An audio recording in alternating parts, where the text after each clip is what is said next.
to another episode of Sleeping Giants, Red Star Belgrade. Now, in the last episode, we had probably the biggest win of the entire series, right? And it was 4-2 over Bayern Munich. Were we lucky? God, yes. We were desperately lucky, but it's nice to get that luck. And this year, we've actually had quite our fair share of that. And if you look at that sort of, like, little run, it's a lot of green and yellow in there. You know, if you actually look at those results, there's a lot of greens and yellows, but mostly green, and that is a very positive sign with the way that our season is going. Now, I should also warn you, before I record this, well, not record this, I'm recording it right now, that it is incredibly cold in here right now, and I'm actually recording this wearing a fucking Snuggie, like, you know, because. So anyway, let's get straight into things. Now, obviously, we had that little bit of extra money, which I have tried to invest, but it's been really difficult, because the youth intakes that I've been scouting were from, say, I think I did from August till December, and I had a little look through some of them, and there wasn't really that many players. There was one guy I nearly signed, an Argentinian, but it fell down when he wanted, like, contracts were fine, but the agent fee, we couldn't even get close to what his agent wanted. His agent wanted like 400,000 quid off of us, and the most we could offer was 26. So, or was it 25? 25, I think. So it just wasn't going to happen. I have got a couple of players. I haven't actually signed. Well, actually, no. I've signed a couple of free agents because why the hell not? But I've been looking at a couple of more youth players. But the thing is, because we operate sort of outside the transfer window, essentially, because what we're doing is signing people that are going to join at a later date anyway. So we will talk about the guys that I'm looking at probably in a later episode once I've actually wrapped up their signings in the terms of actually got them agreed to join us. So it's going to take a little while. But before I do that, we do still have a couple of players that I can show you. So that's the key thing here. Right. So players that have joined us. Now, firstly, we had a couple joining us from the previous set of sort of transfers. First one of those is Laurentinu Marian, the Romanian, who we signed for 2.2 million, I think. But look at that potential ability. Me likey. He can play at centre-back and at right-back. I think this guy's quality. He has gone out on loan because I didn't have enough spaces in the squad to register him this time round. So I figured that next year he'll probably be our third-choice centre-back behind sort of... He'll probably go in front of Bogdan Planic. I'll probably sell Planic in the summer. Basically, that's the plan. So I'm pretty pleased with this lad. He could be one of the next sort of generation coming through, along with people like Vieira, who, you know, he could slot in nicely next to him. So that's good. Other players to join us is Mamadou Sidibe. Now, I'm not so keen, but the fact is he still has 16 finishing, which means I think he could probably do a job for us up front. He, again, has gone out on loan. I can't remember who he's gone on loan to. Yeah. He's gone to play in Belgium, basically. So I've sent him out on loan as well. And he's already scored 1 goal in 2 games out there, so that is pretty decent for him as well. Now, I have signed 2 players on free transfers this month, so we've still got quite a fair amount of money. And I have actually let a couple go, I think. Well, there's a couple of players gone out on loan, so obviously you can see Sidibe's gone out there, Djordjevic has gone out there, Mieli's gone out to Borac, and obviously Marian's gone back to Romania. Now, the one thing you'll notice is that Kovacevic has gone to Slovan Liberec. Now, the reason for this is because he wasn't getting games for us. That's not the main reason. The main reason is because he basically got to the point where he refused to not play and said, you know, sell me or I fuck with your squad harmony, basically. So I was like, all right, whatever. So we've got rid of him for 725,000, which isn't the most, but it's some money as well, and we're still in massive profit this year anyway, so it's not too bad. So anyway, let's get into the players I have got. Now, I went into the free agents and I just had a little look through, and basically I wanted to try and boost our centre midfield area, because as much as I looked for a left winger, we didn't have one on there and it was frustrating. But I felt the one area where we needed some backup, you know, because we've got Cernic and we've got Ristic, which is good, and I have given Cernic a 1-year contract extension. He wanted 4, I've given him 1, because I'm not entirely sure about him still. He is still coming down, as good as he's been. So I went out and I've signed a couple of midfielders, centre mids that can play sort of attacking and defensive. Although one can play pretty much anywhere, and that's why I've signed him. But we're going to start with this guy. This is Magomed, I believe it's Magomed Ozdoev. And, yeah, okay, he's 26, so he's not super old, but he's not super young, and he only has 2.5 stars here. But he's on a free transfer, remember, and he's not on stupid money or anything, but I was just quite impressed with some of his stats. He's got some quality, and he can play deep line playmaker, which is kind of what I like. You know, 16 long shots, 17 passing, 14 technique. His composure's a little bit low, but I'm overall quite pleased with this guy. He's got 15 finishing as well, which is very, very nice. So I think he could be quite decent, certainly to back up that area. But the one I'm most pleased about is this guy. This is Eran Zahavi. He's an Israeli player that we've signed. He was released by, I believe it was Maccabi Tel Aviv. Yeah, he was released by Maccabi Tel Aviv. I don't know why. I mean, look at this. In the league in 2013-2014, he scored 29 goals in 34 matches. That is insane. He's not even a striker. He can technically play there, but But look where he can play. He can pretty much play anywhere. And that is why I was so... Yeah, he's 31, I know. But I felt like if we got an opportunity to bring in a player with this kind of level of quality who can play just about anywhere on that front line, he can play left and right attacking mid, he can play central attacking mid if we ever needed it, he can play centre mid, and could do a job for us in just about any of those positions. He's the ultimate utility player.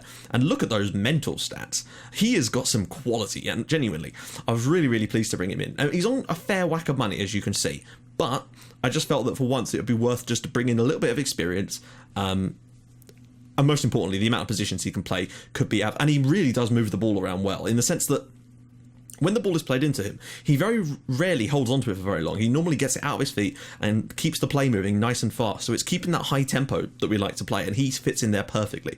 So we now have 4 players in that midfield that we can rotate, and that is going to be delightful, basically. So I'm very, very pleased with all of that. And he's not bad at free kicks either. So that's always nice to know, but I think Ristic is probably still better. So that's where we've done in terms of transfers. We'll talk about the other guys once I've actually secured their signings. I've been taking my time over it because for some, they're 2 African players basically that I'm looking at.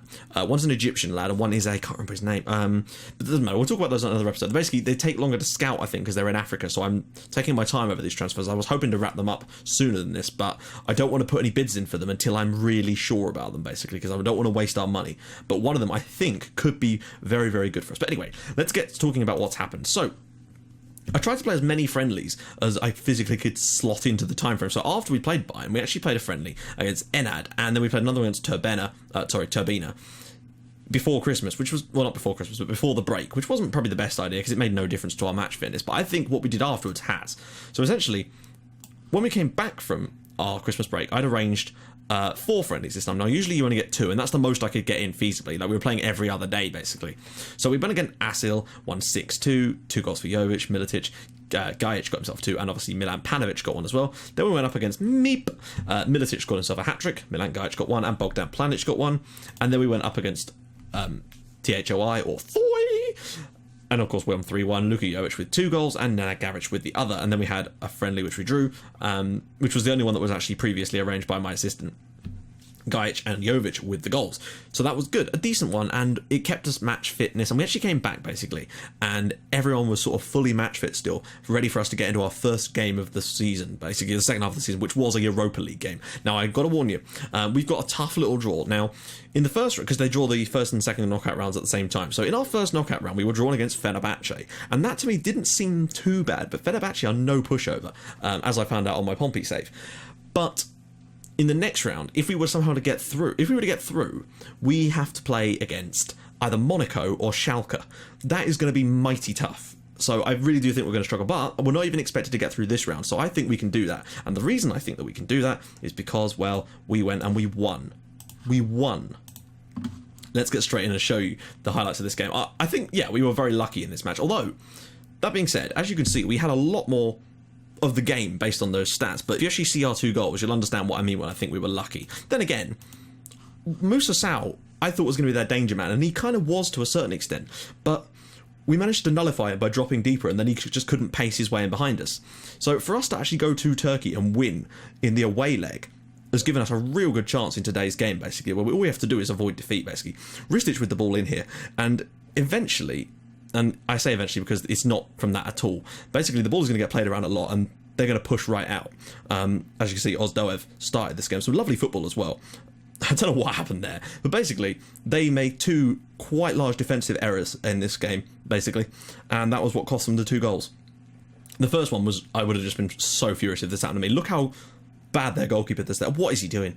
Savic was able to sneak in there and score his 14th goal of the season, which is brilliant for us. But I mean, if I was my goalkeeper, I'd have been flipping out, basically. Mert Gunok. But then in the 89th minute, I thought it was going to be 1-1, which was great, but then some lovely work on the edge of the box here. Ball is played back, and then Mihailo Ristic running through to make it 2-1 to us in the essentially in the 90th minute of this game. And it was glorious, because that's what we needed. An away win there. I mean, you know, you're laughing, but Schalke and Monaco are at 1-1 in there. So, but I think we can get through, but I don't think we're going to get through against Schalke or Monaco. Then again, you never know. We were able to beat Bayern Munich, so who knows how far we can go.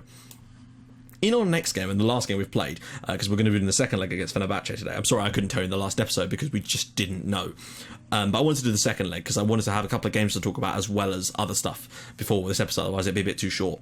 So yeah, we went back to the league and we were against Spartak's Latibor, and now they played a system that I wasn't sure about, so I wasn't entirely confident on how well we were going to do against them, and I think we deserved to win, but perhaps 5-2 is a little bit flattering on our part. But Luka Jovic was something else in this game. Made it 1-0 after just 3 minutes, and he played the perfect game. He really is starting to pull away at the top of this. He's still not the top scorer in the league, just because he's not played enough league games yet. But I tell you what, he keeps playing like this, and it won't be long until he is. We are, of course, as a result of this, 8 points clear at the top of the league and still 15 ahead of Partizan. Now, we've got a game against Čukarički next, which is key. We win that and we can go 11 points clear at the top already. I mean, it's just, starting to wrap the title up as quickly as possible. Basically, that's the plan, so we can play some of the youngsters. Antic system with the ball in. Headed well saved, but it comes back, and Luka Jovic there on the rebound, 2-0 after 6 minutes. As comfortable as you're ever going to see, basically. We've settled back into our league form exactly as I wanted. I think this is how we've got to play it every year, basically. The way we've done this with our training regimes, the friendlies, playing full strength in those first few games of the season to make sure you're not having to chase ghosts, basically, or chasing shadows for the rest of the season. We don't want to have to do the last day win, as dramatic as it was, and as entertaining as it was. I'd much rather win the league comfortably and have some dramatic European nights, wouldn't you think? League, and we've drawn against Napredak, I believe, in the League Cup in the Serbian Cup semi-final. So yeah, Luka Jovic was superb in this game to score 4 goals. I don't know what Stankovic is doing here. He stands there for ages before picking the ball up. It made no sense. We're 3-1 up at this point. There's no point in controlling the play, in wasting time. Adamenko here with an absolutely quality ball though. What about that for a pick out? And Jovic proving once again that he is a demon in the air. He's pacey, he can finish, but he's so strong in the air. We've had bids for him. Shakhtar came in for him, and the most we could get them up to was 11 million before they basically said final offer. I mean, I wasn't going to sell him. I just wanted to get that price up as much as possible so that I could then set that so that, so it would automatically reject anything underneath that, which was useful for us. That was a bit poor defending in the end there from, I think, Jovanovic to make it 4-2, and I was disappointed at 4-2, really. But then we got ourselves a last-ditch effort here, and this was great to see because this was Eran Zahavi's, I think it was his first full start for us, because Ozdoev started the first game in the Europa League, and then Zahavi started this one. And it was nice because they've been getting some match fitness back through playing in some reserve games. I had them do a couple of 90 minutes in there, which was a bit of a risk, but they're now at 100% match fitness, so I'm calling it. But this was just a great ball in from, I think it was Militic, picks out Zahavi, who made a wonderful run in and smashes in his first goal for the club in the 86th minute to make it 5-2. So it's good to see him here. We're only probably going to get 2 good years out of him, but I think that's important for us to have that level of experience. So that brings us to today's game against Fenerbahce. Now let's take a little look at the squad in the meantime. Top goal scorer for us is Luka Jovic with 24 goals in 30 games, 24 starts. That's actually a phenomenal record. He really has caught up. Otto has 15, which isn't bad. He's also got his 13 assists. Savicevic, Militic and Gajic all have decent amounts as well. Assists-wise, well, Otto still has the most with 13. Gajic has 12, though, with Militic and Cernic not far in behind. Cernic also picked up an injury, which is another reason I went for those free agents. Player of the match, Savicevic and Ristic with 4 apiece. Yellow cards, Lazic with 9. Red cards, of course, is actually no one in our team apart from the 2 loanees. Average rating overall is Ristic. Karakalic hasn't played that much because he's been injured so much, which is a shame, but he's going to be back soon. Aerial challenges, Bazan Vera by miles with 59. Key passes, Ristic with 87, though I've got to say Militic I'm impressed with as well. Key tackles, Jovanovic with 29. And interceptions, of course, Bazan Vera is the man for those. Now, let's get into team selection because I accidentally went one more menu than I would have liked to. So, yeah, we're just going to go for it, basically, in this game. We'll do a quick pick and see who they want. So, Ristic and Ozdoev. I like being able to rotate. It's so nice having fresh players to bring in that midfield area. Oh, it's just so much nicer. And we can rotate Gajic and Gavric as well. It's so pleasant to have. And we've got Militic and Otto to rotate. At the back, we've got rotation options. Karaman's going to take over in goal today. He is leaving at the end of the season to join Dinamo Siprisa, I think. So, not Dinamo Siprisa.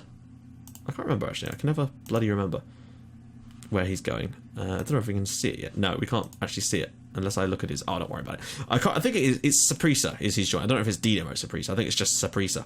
But there you go. So, still some areas that need to be strengthened, but we're getting there, and I think that we've got plenty to get us over the line in today's game, and more importantly, get us over the line in the league quite comfortably. That is the overall plan. Now, I don't expect us to go any further than this round I don't expect us to go any further than the next round, because they are a good side, and whoever we come up against, either Monaco or Schalke, is going to be a quality team, and I think we will really struggle. But you never know. If we can get a decent result against them away from home and not get too smashed, there's always the chance that at home we could pull off something like the Bayern game and maybe go one more round. I'm just not entirely sure at the moment, but at least we're having an adventure in Europe in the second half of the season, which is nice. Militic to the edge of the box here. Will he have a shot, or will he just try and dribble inside? He's going to drop it short for Gajic, and it's well blocked in the end. Good opportunity in the early stages, though. 2-1 up 2-1 up with on aggregate, and we're now the home team. I think we'll probably score a couple today. Adamenko maybe to have a pop. Loses the ball. Ristic straight in there. Ozdoev dwelling a little bit there, but picks up a good ball in for Savicevic. Whips it across. Ristic with the header, and it's cleared. Get to it. Count here for Musa Sao. Actually, reminds me. Actually, I might just leave off on that for a sec. What I did against Sao in the first leg was I dropped deeper because he was so pacey and so dangerous to get in behind, and he's offside there. He's offside, don't worry. But it has proven to me that he can still do that. So we are going to drop a little deeper. It's not too important that we win by loads of goals. We're just going to try and nullify him. He just loves to run in behind. I'll tell you what, that was close, actually. But that's my point. If we drop a little deeper, hopefully we can try to assuage any of that kind of behaviour, so to speak. So, let's see how we do for the remainder of this game. I mean, I'm quite happy as long as we don't lose. And even if we were to lose 1-0, we'd still go through. So, all is well in that sense. And we look like the better side so far as well. They've not had a single shot of any sort in this game. I mean, we've not had any real chances apart from that one right early on, but they've not had a shot yet. So think about that. Then again, they'll probably score with their first shot. Oh, there it is. And they've not scored it, though. I wouldn't say that's a clear-cut chance. It's quite difficult for him to put that away. But I'll take it. 0-0 at half-time is fine. We've been dominating the game. And even if we do have to go through with a 0-0, which would suck, because I really want to have exciting games in the live comp, but you just can't, I thought the home leg would be more interesting because I was hoping that I thought we might get a little bit struggling in the away leg, and this one might have to be more crucial. But as it is, it doesn't seem to be the case. That being said, I'm hoping we can get a couple of goals in the second half just to put this tie to bed, and we'll see who we get in the next round, whether it's Monaco or Schalke, basically. We will find out. Now, nobody's really played all that well for us today, I have to say. Mr. Sam, well then close him down. Actually, that's what I forgot to do at half-time, is adjust these. Okay, apparently Dragan Saric doesn't actually have any suggestions. That's useful. Well, then close him down.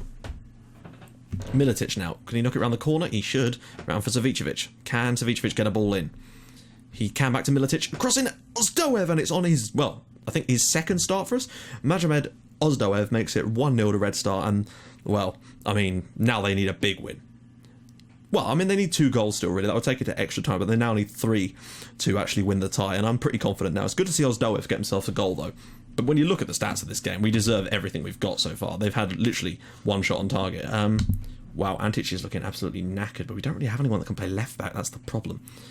Savicevic, however, is also looking a little worse for wear. So I'm going to bring on Zahavi on the right here to play a sort of inside-forward role. Test him out there. See what he's capable of. A corner for... that ricocheted all over the place. Did alright there. We got away with that. Ozdoev dropping deep to collect it. Right, so with 20 minutes left, we should be comfortable, but you never know with this game. Militic to Zahavi. Is he going to run at people? No, drops it wide for Adamenko. Can he pick a pass? That's poor from him. On the follow-up, Gajic has run too wide here. Back to Antic, who loves to get forward and can cross like a... We've definitely had the better of this game, and it actually proves how decent of a side we've assembled if we're this dominant against a team like Fenerbahce, who are no pushover by any stretch. So let's just... let's go for one more substitution. I'm thinking Gavrich out on the left here as well, just to freshen things up. I also might go for one more in the middle if we've got an option. Not really. Actually, I'm just going to make both the substitutions now, because I want to try and get Otto some more game time. Militic seems to have taken over his slot, which is surprisingly, according to my assistant, and I prefer Otto mostly, but he did play the last game, so I need to try and rest him. When we've got such quick games in quick succession, it's still all quite finely balanced in this one, despite the fact that we are dominating. It would only take 1 goal for them to suddenly... Oh, Emenike, of course. Oh, dear. Guys, what are you doing? It's 2-1 now. There's every chance that they could get another one here, and this would be a joke. in terms of our defensive prowess. Right, we need to... what can we do? The thing is, the tactic is working, really. Unless they've changed something, but I don't know what they've... Oh, good block. Good block again. Right, I'm trying to think what to change. Use tight marking and get stuck in a bit more. Try to make some tackles on them. Just don't give away a fucking penalty. That's the one danger of using that, I think. Oh, come on, guys. We're dropping deeper. Why are you still letting Emenike in behind? Oh, fuck off. Are you joking? The one time I use that and it actually does it. The amount of times I use that get stuck in instruction and it works, and the one time and then I don't believe we're not. How the fuck are we? This game should have been dead ages ago. How the hell are we losing this? Right, we need to win this really now, because I think if we go to extra time, oh my god, Emenike is so fucking dangerous. Yeah, about fucking time. Let's try and mark him up, because at the moment he's basically got free reign, and that's the last thing we need right now. Right, well done. Zahavi now gets it up to Otto. Can he pick a pass though? Jovic's run is not exactly ideal here. Otto goes past one. Can he whip a ball in? Goes back to Adamenko. Can he whip a ball in? Goes to the edge of the area. Ristic! Good strike on the follow-up. Zahavi. Otto on the third attempt there. It is, yes. 2-2. Yeah, 2-2 on the night. Bloody right. I can't believe we actually went behind it. Good first effort from Ristic here. Well saved initially. Zahavi on the follow-up. And again, a wonderful stop. But Mohamed Otto there just toe poking that into the... Right, let's shut up shop now, guys.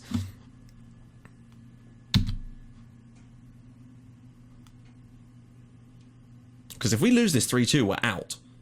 Are we in the middle of a... Oh, shit. I can't change it because we're in the middle of a highlight now. Don't let them score, for the love of all that is holy. Just don't let them score. Zahavi, so many players over here. Oh, how can you not... There's 3 of them there. Pick one. Just one. Ozdoev. That's a good ball through for Gavrich. He's got men in the middle. Jovic on the follow-up there. And, oh my god. How have we not put this game to bed? Adamenko. And it's been dispossessed. You know, we can't say we don't deserve to win on the night.